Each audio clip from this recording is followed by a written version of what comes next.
मेरा ईमान मुझे कहता है कि जिस जगह पर मस्जिद थी, है और रहेगी, बाबरी मस्जिद है और रहेगी। किस चीज का आक्रोश?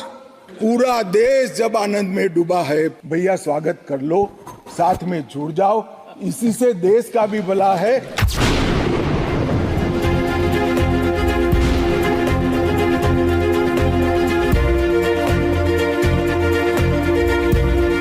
क्या मोदी सरकार सिर्फ एक फिक्र और नजरिया हिंदुत्व की सरकार है? क्या इस देश का, इस गवर्नमेंट ऑफ इंडिया का कोई मजहब है? इस वतन अजीज सबके मजहब को मानता है। सर, मेरा मानना है कि इस देश का कोई मजहब नहीं है। क्या ये सरकार 22 जनवरी का पैगाम देकर ये बताना चाहती है कि एक मजहब को दूसरे मजहब के मानने वालों पर गलबा और कामयाबी मिली? क्या आइन इसकी इजाजत देता है?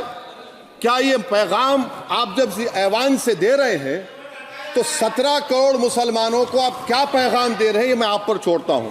हमने एक प्रस्ताव पारित कर कहा था कि राम मंदिर का निर्माण, इसको कोई एक धर्म के साथ नहीं जोड़ना चाहिए। ये देश की चेतना की पुनर्जागृति का आंदोलन है।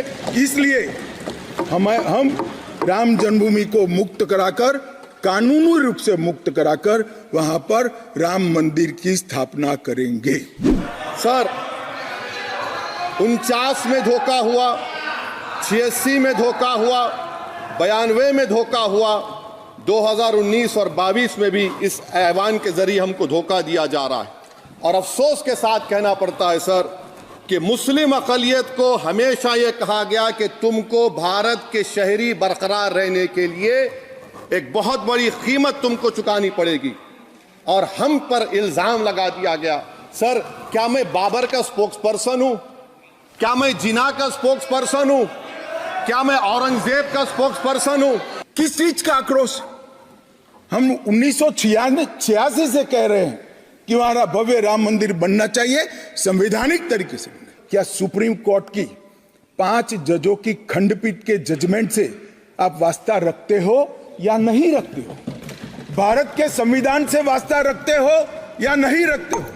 किसी ने अगर सुप्रीम कोर्ट की अवहेलना कर वहां पर मंदिर बनाया होता तो आप कुछ भी कह सकते थे, मगर जब देश की सर्वोच्च अदालत के 5 जजों की खंडपीठ ने, और जिसकी अध्यक्षता स्वयं चीफ जस्टिस ऑफ इंडिया और आने वाले 4 चीफ जस्टिस कर रहे थे, ऐसी महत्वपूर्ण बेंच ने जब ये निर्णय लिया, तब आप कैसे कन्नी काट सकते हो? Let me stand as a tall Indian Muslim and say that the light of Indian democracy today is at its dimmest today, sir. Sir, in conclusion, मेरी फिक्र में, मेरा ईमान मुझे कहता है कि जिस जगह पर मस्जिद थी, है और रहेगी, बाबरी मस्जिद है और रहेगी, बाबरी मस्जिद जिंदाबाद, जिंदाबाद, भारत जिंदाबाद। पूरा देश जब आनंद में डूबा है, पूरा देश आध्यात्मिक चेतना की जागृति का अनुभव हो रहा है, भैया स्वागत कर लो, साथ में जुड़ जाओ, इसी से देश का भी भला है।